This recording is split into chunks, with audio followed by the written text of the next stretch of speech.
কিছু না হলেও বাংলাদেশে আমার মনে হয় কোনো একটা ইস্যু হলেও সবার আগে আমাকে সেখানে কিভাবে টেনে এনে রেলেভেন্ট করা যায় তার প্রচেষ্টা চলছে। It's not even relevant with me. আজকে একজন তারকার কোনো একটা পার্সোনাল লাইফে চেঞ্জ আসলো, আমি দেখছি আমার ছবি দিয়ে ছবি বানানো হচ্ছে। হাউ ইজ ইট রেলেভেন্ট, তাই না? এর আগে আরেকটা প্রোগ্রামে আমি এসেছিলাম অন মেনস্ট্রুয়াল হেলথ, সেটাও যেমন খুব ভালো একটা উদ্যোগ ছিল, আমার মনে হচ্ছে এটাও খুব ব্যতিক্রমধর্মী একটা উদ্যোগ ডাকসুর পক্ষ থেকে। এবারে আসি আজকের যে টপিক, সে টপিকটা হচ্ছে science based lifestyle for brain and strength. এখন এই বিষয়ে স্পেসিফিক্যালি অন দিস সাবজেক্ট যিনি বক্তব্য প্রদান করবেন, কিনোট স্পিকার, তিনি অবশ্যই এটাকে আরও সুন্দর করে গুছিয়ে বলবেন। আমি আমার সীমিত জ্ঞান থেকে বা আমি যতটুকু বুঝি, আমি তো সায়েন্স বেসড বুঝি না, আমার হচ্ছে যে সার্ভাইভাল বেসড, হ্যাঁ।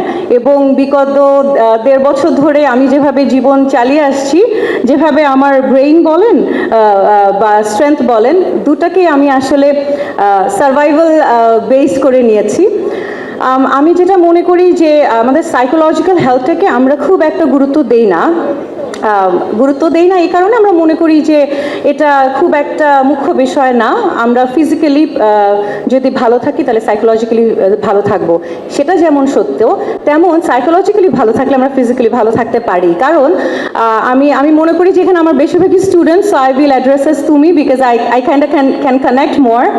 তোমরা যখন মন খারাপ থাকে বা খুব টেনশনে থাকো বা অ্যাসাইনমেন্ট সামনে খুব স্ট্রেসে থাকো, তখন তুমি চাইলেও কিন্তু তুমি জানো যে এখন একটু হেঁটে আসা যায়, কিন্তু তুমি হাঁটতে ইচ্ছা করবে না, তোমার লেথার্জিক লাগবে, তোমার নড়তে ইচ্ছা করবে না। আমি জানি না, আমার সাথে এটা হয়। আমার যখন খুব মন খারাপ থাকে কোনো বিষয় নিয়ে, যখন আমি খুব বিচলিত থাকি, আমি তখন আর ফিজিক্যালি অ্যাক্টিভ থাকতে পারি না।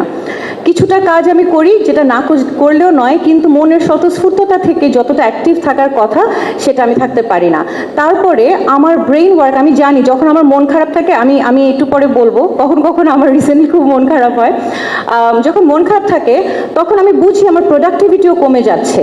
আমি মনে করো 1 সপ্তাহে আমি জানি যে আমি কি কি কাজ করতে পারি। আমি আমার রিসার্চ পেপারে কাজ করতে পারি, আমি আমার ডিপার্টমেন্টাল কাজ করতে পারি, আমি আমার এক্সট্রা কারিকুলার অ্যাক্টিভিটিস যেগুলোর সাথে আমি জড়িত সেগুলো কাজ করতে পারি।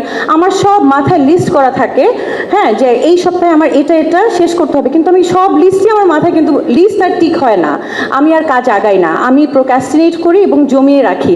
That only ads to my stress. তো আমার মনে হয় যে আমাদের ব্রেইনটা সচল বা অ্যাক্টিভ থাকে যখন আমাদের মনটা খুব অ্যাক্টিভ থাকে। তো সেটা আসলে এক ধরনের সেলফ প্র্যাকটিস একটা বিষয়। সেটা আসলে আমি মনে করি যে কেউ তোমাকে মন ভালো করে দেওয়ার রেসপন্সিবিলিটি কেউ নিতে পারবেও না। নিজের মধ্যে স্ট্রেংথ যোগান দেওয়া, শক্তিটা যোগান দেওয়া কমপ্লিটলি তোমার উপরে।